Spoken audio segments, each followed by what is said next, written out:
The bass thumped in my chest, a relentless pulse that matched the excitement coursing through the packed club. As a promoter, I thrived in this chaos, feeding off the energy of the crowd.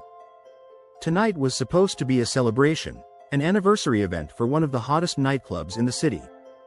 But I had let things spiral out of control. When I arrived earlier that evening, the line snaked around the block, eager faces illuminated by the neon lights. I knew we were at capacity, but I couldn't resist the urge to let more people in. The owner, a ruthless businessman, had made it clear: get the numbers up, or you're out. So, I made a choice, an irresponsible one. I waved in more guests, promising the bouncers a bonus for their discretion. My mind was consumed by dollar signs, not the potential consequences of my actions. As the night unfolded, the energy was electric. Laughter mingled with the beats, and the dance floor was a writhing sea of bodies. I weaved through the crowd, soaking it all in, my heart racing with adrenaline. It felt like a dream, until it didn't. I remember glancing at my phone just after midnight. A message from a friend, something about a disturbance outside. I brushed it off. Nothing to worry about, I told myself, focusing instead on the crowd, the lights, the music. But the atmosphere shifted. A tension crept in, unsettling like a storm brewing on the horizon. Then, chaos erupted. The first gunshot pierced through the thumping music like a knife. My heart dropped as the crowd froze, a collective gasp echoing around the room. In an instant, the dance floor morphed from a pulsating party to a scene of sheer panic. People screamed, pushing and shoving, desperate to escape the growing terror.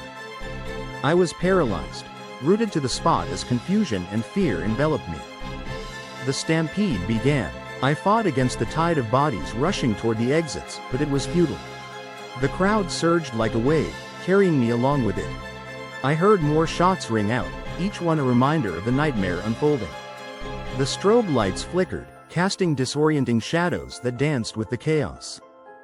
Faces twisted in fear surrounded me, some crying, some yelling, others stumbling in the frantic scramble. I stumbled to the side, trying to reach a corner where I could gather my thoughts. What have I done? The realization hit me like a punch to the gut. The extra capacity, the overzealous promotion, it all led to this moment. I had played with fire, and now, innocent lives were at stake. The screams grew louder, the scent of sweat and fear thick in the air. My phone buzzed relentlessly in my pocket, but I couldn't look. I needed to get out, to find a way to help, to atone for my mistake. As I reached the exit, a horrifying sight stopped me in my tracks. Bodies lay on the ground, some motionless, others writhing in pain. I could hardly process the reality. Over 70 people had been shot, lives shattered in a matter of moments. I stumbled back, heart racing, nausea rising in my throat. Amid the chaos, I caught sight of a woman lying on the floor, eyes wide with terror.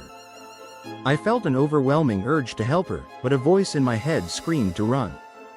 "You're responsible for this," it echoed. Guilt washed over me like a tidal wave, suffocating me. With trembling hands, I dialed 911, my voice shaking as I reported the situation. "There are people hurt, many shot. You have to hurry." I barely recognized my own voice, cracking under the weight of reality. As I stepped outside, the cool air hit my face, but it didn't clear the fog of horror clouding my mind.